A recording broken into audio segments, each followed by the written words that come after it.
Hey, if you're trying to decide whether you want a 250 to 300 horse Verado or Pro XS on your new boat, let me tell you some differences.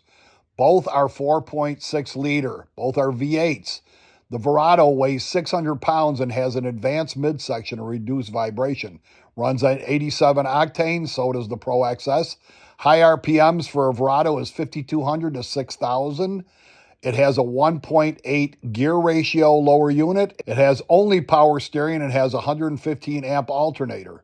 The Pro XS, on the other hand, weighs 511 pounds, runs on 87 octane, high RPM is 5,600 to 6,200, has a 1.75 gear ratio, 85 amp alternator, and comes with either hydraulic or power steering.